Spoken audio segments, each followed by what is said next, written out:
Lundi, le 6 novembre 2023, ici André Fautou du magazine La Maison du 21e siècle, en compagnie de M. Jacques Demers, pas le sénateur, mais le maire de Sainte-Catherine-d'Atlee et le président de la Fédération québécoise des municipalités. Bonjour, M. Demers. Oui, bonjour, M. Fauteux. Alors, aujourd'hui, on veut parler d'UHA. Qu'est-ce que ça mange en hiver? Ce sont les unités d'habitation accessoires. On sait qu'il y a une crise du logement. On veut en construire. Ma foi, je ne me souviens pas les chiffres de la SHL pour le Québec au cours des prochaines années, là, les projections de besoins. Avez-vous le chiffre exact? Je n'ai pas ça au bout du Non, je n'ai pas micro, ça au mais bout de la main, non. on va avoir besoin d'1 million de logements bientôt. Puis Hydro-Québec veut créer 35 000 emplois année pour des grands barrages, peut-être 130, 30 nucléaires et tout ça. Est-ce qu'on va avoir assez de main-d'œuvre pour faire toutes ces constructions? C'est une grosse question. Voulez-vous me parler d'abord peut-être de votre municipalité, qui est une municipalité rurale? Comment voyez-vous Oui. la crise du logement et quelles sont les options que vous regardez? Oui, bien, dans le fond, moi, Sainte-Catherine-d'Atlee, c'est une petite municipalité. On est 2000, tout près de 2800 permanents, peut-être 3005 avec les résidences secondaires. Euh, c'est une municipalité dortoir de façon générale. Ça fait qu'on est situé entre Magog et Sherbrooke, les deux grandes municipalités de chaque côté qui, elles, œuvrent plus dans l'industriel aussi et du résidentiel. Mais là, la pression économique se fait sentir sur tout le territoire. On travaille des plans justement de ce côté-là au niveau de la MRC, puisque je suis préfet aussi de la MRC Manfred-Magog. Puis on essaye d'évaluer de quelle façon on pourrait mieux développé. Évidemment, on travaille beaucoup en périmètre urbain, mais on a des projets, on a même des demandes au niveau de schéma d'aménagement pour modifier des choses en milieu rural aussi. Oui, mais moi, je demeure à Saint-Adèle. On voit la pression, hein. Après la pandémie, on était, je crois, la ville où il y a eu le plus de construction per capita. Puis là, ben, est-ce que, par exemple, est-ce que vous permettez plus de multilogements là où c'était zoné pour une seule maison? Exactement. Au village, on est rendu que c'est jusqu'à du 6 logements, ce qui ne s'est jamais vu. C'est quand on part du 2 au 6, c'est quand même dans un village comme Sainte-Catherine-d'Atlee, c'est quand même une augmentation importante parce que le besoin est là. Mais ce qu'on veut en venir aussi, c'est sur l'ensemble des maisons du territoire. On a souvent parlé de bigénérationnel, mais là, on est plus loin que ça. On se dit, bon, ben, si on est pour accepter du bigénérationnel, c'est-à-dire demander à des gens d'investir des sommes importantes pour rendre adéquats des bâtiments dans lesquels les gens pourraient y habiter un certain nombre d'années, mais que ce soit les parents ou les enfants, ou peu dans quel ordre qu'on le voit, on ne voit pas la raison pour ne pas le continuer par la suite. Parce qu'on a eu des cas ici très, très concrets où quand les parents sont décédés, les enfants ont dit on n'a plus les moyens de garder cette maison-là avec les modifications qu'on avait fait, on a fait de l'endettement. Là, les paiements deviennent trop chers parce qu'on n'a pas un loyer dans cet endroit-là.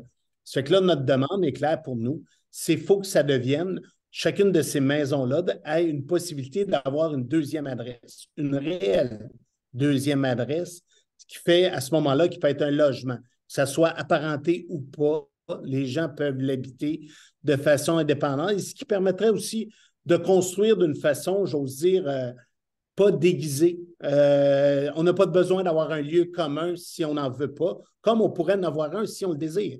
C'est de permettre les gens d'avoir une bâtisse qui leur convient. Quand vous parlez de lieu commun, c'est ça, c'est que souvent on va partager la cuisine, le salon? Bien souvent, c'est qu'on demande dans du bigénérationnel qu'il y ait au moins une pièce commune. Ouais. C'est un des critères essentiels.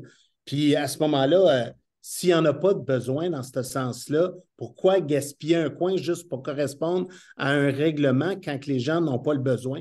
On connaît les coûts de construction, on connaît, Ouais. bien, allons-y donc dans une réelle logique. Puis ce qui est bien de la deuxième adresse, puis où ce que le gouvernement se méfiait, il se méfie peut-être encore un peu de ça, c'est qu'ils ne veulent pas donner des nouveaux services en milieu rural. Mais là, on parle des endroits qui ont déjà des routes, qu'il y a déjà des bâtiments, que ça ne changera rien au niveau des services. Il n'y a Ouais. aucun coût auprès des gouvernements rattachés à ça. C'est des endroits que l'électricité, l'Internet, les choses sont tous déjà rendus. On Ouais. est à utiliser mieux des infrastructures déjà existantes Mm. et les coûts, juste cette année, dans Manfred-Magog, on voit les évaluations foncières. Je pense qu'on est 9 ou 10 municipalités qui ont leur évaluation. Les hausses, on parle d'une période de 3 ans, là, les hausses varient entre 60 et 80 Puis là, je parle des hausses moyennes par municipalité. C'est la Ça fait valeur des propriétés, pas le compte de taxes, là. non, non, exactement. Le compte de taxes, normalement, on réussit à diminuer le milin, puis, mais ça veut dire que si la maison moyenne valait 500 000 ou 500 000, ben, on va monter minimalement à 800 000 en moyenne.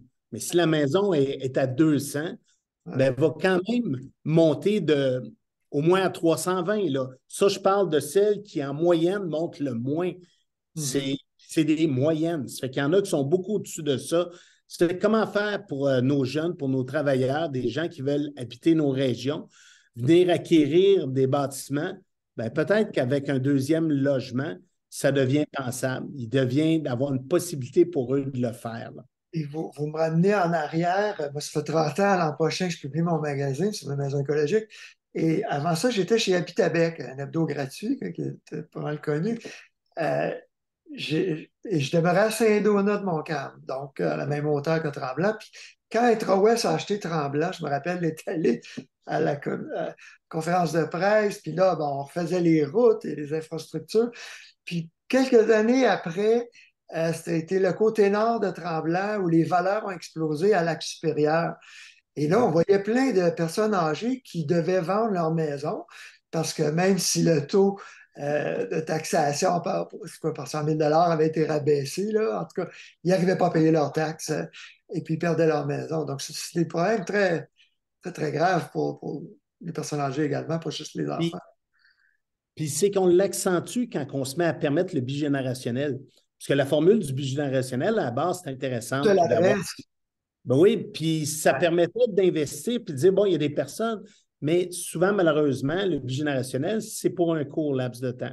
C'est des personnes quand même rendues d'une certaine âge, souvent qui se sont retrouvées avec des enfants. C'est ce qu'on retrouve dans bien des cas.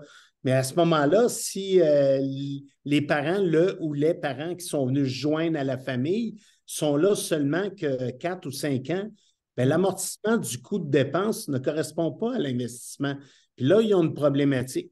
C'est ces cas-là là, qu'on se dit, oups, OK. Puis quelle différence que ça fait, et pour le voisinage, pour qui que ce soit, qu'il y ait des deuxièmes personnes, parce qu'on parle de rester d'ailleurs avec le même volume de chambres ou de choses du genre, ce qui n'a pas d'impact sur le champ d'épuration, qui n'a pas d'impact sur le puits. Ça fait qu'il y a des choses communes qui restent exactement au même endroit. Puis là, on peut probablement au Québec rapidement répondre à un besoin d'habitation. Parce que si au moins ceux qui ont le goût d'avancer, on leur permet de faire ça, ben ça, c'est du jour au lendemain des nouvelles habitations faciles et adéquates.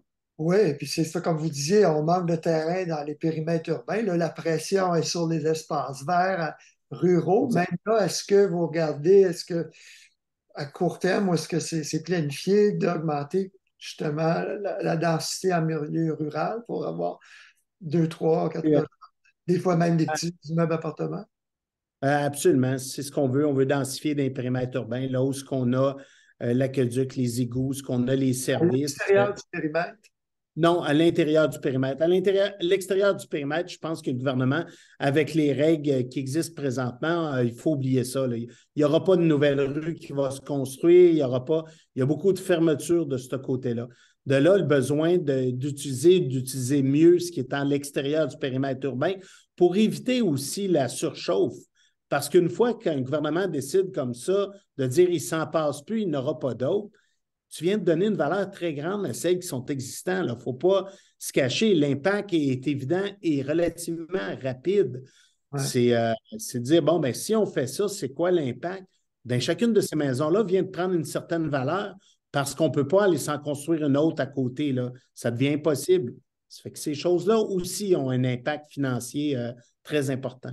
Mais là, vous n'êtes pas en train de me dire qu'il n'y a aucune rue qui va se construire au Québec en milieu rural. Et les promoteurs qui ont des domaines, ils sont prêts à faire leur rue. Il y en a un chez moi depuis 25 ans que ça se vend, la montagne à côté de chez nous, là.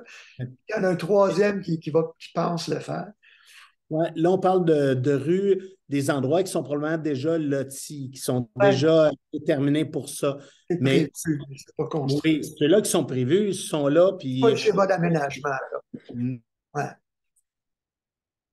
qui vont vouloir, comme eux ont fait, d'acquérir des terres pour un jour les développer. Eux autres, la fermeture est là présentement. Là. Elle est de plus en plus claire dans chacun des schémas d'aménagement où ce qu'on voit, aucune nouvelle rue ou à peine, puis c'est des secteurs déjà prévus. Puis dans les périmètres urbains, mettre en réserve aussitôt qu'il y a un coin, si une ville n'a plus grand de disponible, bien, doit en mettre certains coins en réserve. Ça fait que ça aussi, ça met une pression de dire, oups, ça ne peut pas se passer à la même vitesse. ouais, c'est clair qu'il faut Hey, protéger les excusez-moi, gens. Oui, pardon? je voulais juste vous aviser que ma batterie elle vient de signaler faible et que je n'ai pas mon câble d'extension pour, il est à la maison, mais Ah, c'est pour ça que je vous c'est ai peut-être perdu. bon, mais j'ai aucune idée du laps de temps. OK, ben on va faire vite. Ben, c'est ça, c'est clair qu'il faut protéger les derniers boisés, puis les terres agricoles, même au niveau des éoliennes.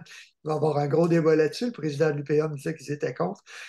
Puis on va en rajouter 10 000, je crois, avec Hydro au cours des prochaines années. Mais ce que Ouais. je veux savoir, c'est là où, même en milieu rural, il y a des maisons, est-ce que les UHA, ça va être une tendance croissante, pas juste dans les villes? Moi, je pense franchement que oui, parce que automatiquement, cette pression-là, puis si on est capable de démontrer le fait qu'il n'y a pas d'impact, ce que le gouvernement veut éviter avec ça, c'est de multiplier les services, puisqu'il se rend compte présentement qu'il aimerait faire du transport en commun, voudrait faire des choses qui n'est pas capable de le faire quand que, la densification n'est pas assez là, puis il ne veut pas rajouter des routes. Parce que quand on rajoute des routes, c'est des coûts énormes de déneigement, d'infrastructure et tout ce qui va par la suite, même si l'entrepreneur l'a payé au début, il faut les renouveler. Ça fait qu'avec une vue à long terme, on comprend leur but de ce côté-là. Ça Ouais. fait que ça va mettre de la pression à dire qu'il faut mieux utiliser et maximiser les terrains qui sont existants, qui, eux, ne sont pas un coût supplémentaire pour personne. Ouais. Non, c'est clair que refaire les égouts, les aqueducs, on parle de milliards de dollars que vous avez à dépenser au cours des prochaines années. Quelles sont les objections des citoyens par rapport aux unités accessoires d'habitation?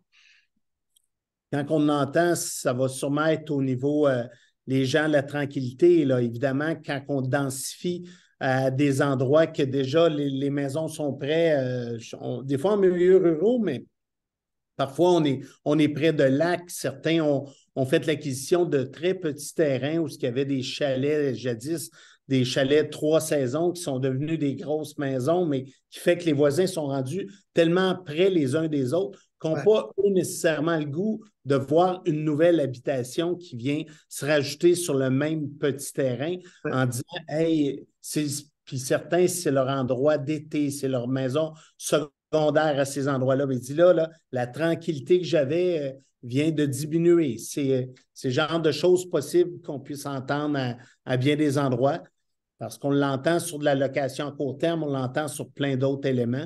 Ça ouais, fait que le débat devrait tenir à peu près les mêmes arguments selon moi. Là. tout à fait. Quoique moi, je vis sur un lac, c'est les parties.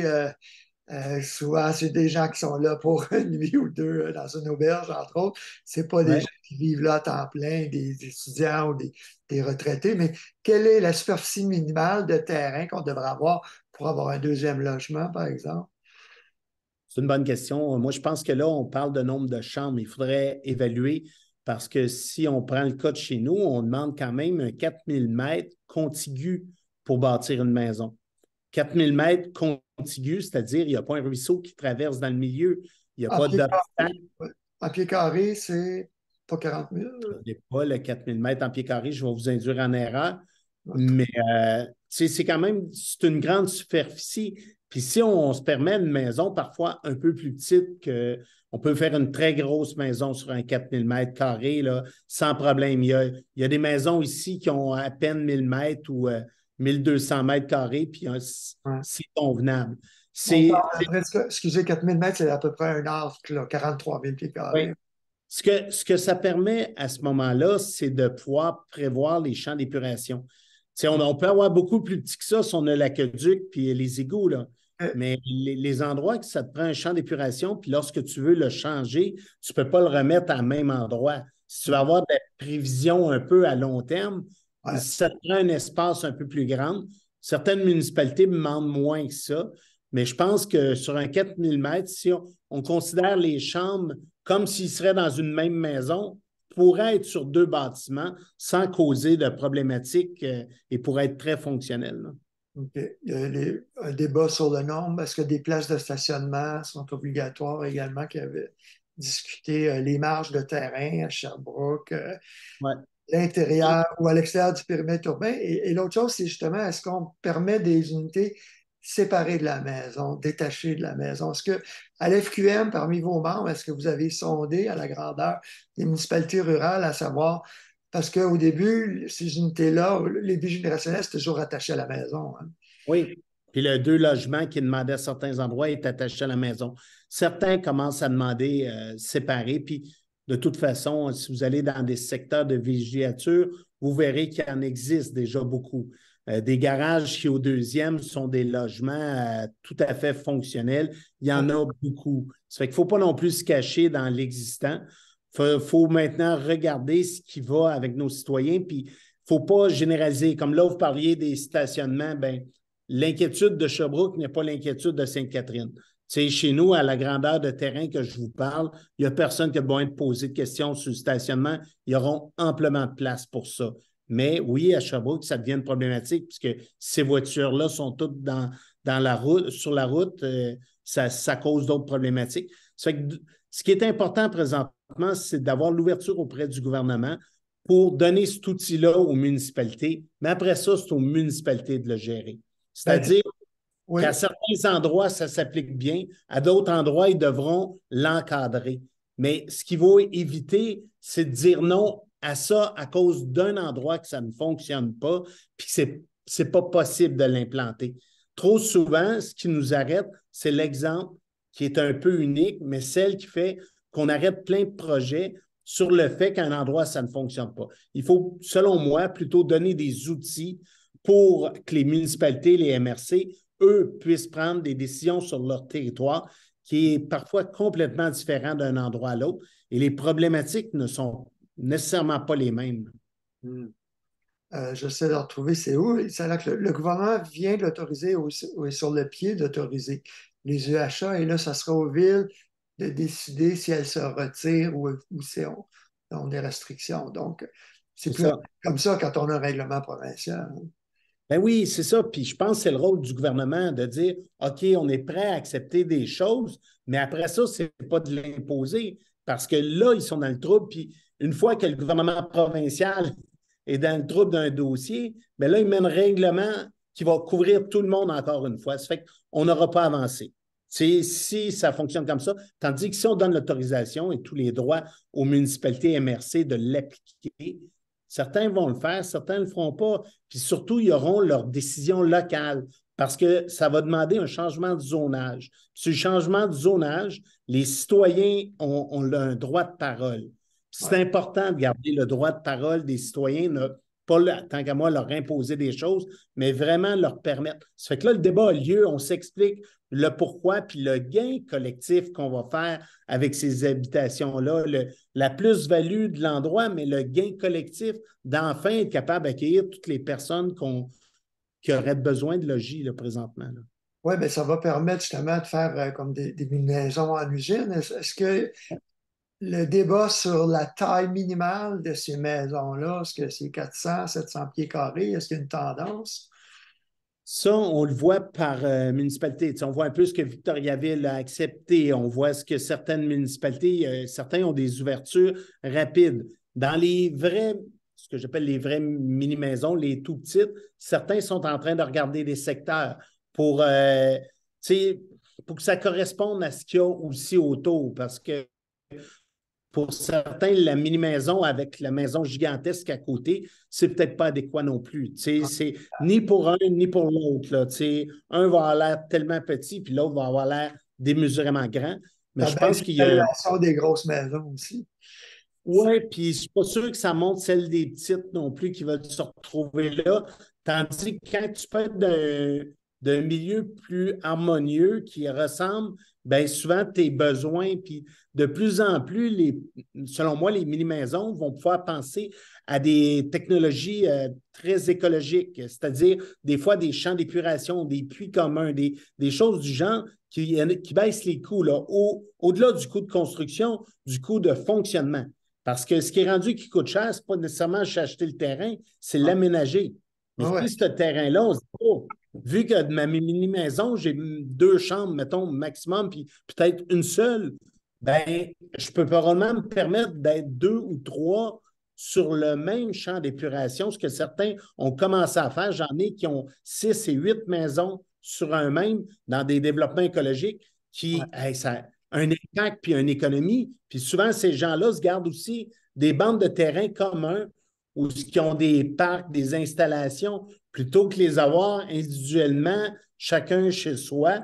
On disait, hey, la balançoire pour les enfants puis tous les jeux ne coûte pas beaucoup plus cher de l'acheter un petit peu plus grosse. Puis si Hum. on est 8 à la payer plutôt qu'un, c'est. Il Ah y a ouais. des belles choses qui sont en train de se faire, même en milieu rural. Là. Ouais. C'est clair qu'une installation septique à 30 000 à 40 000 pour chaque famille, on peut aussi bien les partager, les faire un peu plus grosses. Ouais. Très bon point. Exact. Puis l'entretien, tout ce qui va avec ça, ça va. Il y a quelque chose de sensé, je pense, à avancer. Puis quand on se permet des mini-maisons, ben, on va se permettre des choses du genre ou se permettre de se connecter sur la grosse qui est là, de toute façon, qui a probablement la capacité, avec moins de chambres qu'ils ont, on peut l'embarquer avec. Là. Mhm. Surtout Mm. à la campagne, j'étais chez André Bourassa, mon ami l'apicien qui est Micheline Gaudreau en fin de semaine. Bon, là, c'est de la grosse maison en milieu rural, là, mais donc ça ne fait pas un gros impact de rajouter des petites maisons, mais ça fait aussi plus de vie sociale, plus de rapprochement, d'entraide quand les gens vivent plus proches en milieu rural. Ah, tellement. Puis nos communautés ont besoin de ce lien-là là, de plus en plus. On le sent, puis je ne sais pas si c'est la pandémie ou d'autres choses, mais ou tout ça ensemble. Mais les gens ont besoin maintenant de retrouver, de se revoir, j'ose dire, de se toucher, là, Et en d'être avec présence, les humains. ouais. Oui, oui, parce qu'on le voit dans toutes sortes de rassemblements. Je sors complètement du contexte. On avait un souper spaghetti à Polyvalente en fin de semaine. Ils ont battu tous les records. Il y avait plus de 1400, 1500 personnes. Ils pensaient manquer de nourriture. Tu sais. Mais le monde a besoin de voir le monde dans des choses communautaires, toutes simples pourtant, mais tellement de plaisir autour de ça. On dirait qu'on retrouve nos sous-sols d'église ou des choses qu'on vivait il y a Ouais, quelques années c'est déjà. en se voyant, et même des fois en se touchant, en se parlant, que les craintes, les inquiétudes vont diminuer. Mais parlez-moi un peu de vos rencontres, parce qu'on voit dans les petits conseils municipaux ou les plus gros, il y a des gens quand même très agressifs. C'est pas facile d'être un élu municipal en particulier au Québec ces temps-ci. Pas mal de gens qui prennent leur retraite de la politique pour cette raison-là s'ils tombent pas malades. Vous avez absolument raison. Juste avant de vous parler, j'étais en entrevue à TVA là-dessus, particulièrement pour Sherbrooke, ce qui les touche présentement. Tu fais comme moi et on a besoin de se parler puis de se dire, gang, on se calme puis on se parle mieux. Là. Il faut trouver la façon d'être capable mieux communiquer. Puis j'ose dire que ça va des deux bords. Là. Pas à cause qu'on a un titre ou qu'on a été élu, qui du jour au lendemain, là, on peut jouer au roi de la montagne. Là. C'est pas ça. Là. Il faut écouter les gens, mais il faut que les gens soient capables aussi de s'exprimer, parler des dossiers qui ne leur conviennent pas, des décisions qui ne nous conviennent pas, mais pas rentrer dans l'individu. Restons dans les dossiers, puis je pense qu'on peut aller très loin. On a beau être passionné de ce qu'on fait, puis des fois parler en montant le ton. Si c'est pour le dossier, ce n'est pas grave, mais pas contre la personne, parce que là, pour moi, ça, c'est un manque d'arguments en partant. Puis je me dis, ben, c'est plate, mais comment qu'on va faire pour attirer des jeunes, des femmes dans la vie municipale si on n'apprend pas à quel point. Moi, je suis là-dedans parce que mon père, mes frères étaient là-dedans, puis que j'ai toujours pensé qu'il y avait eu du plaisir là-dedans.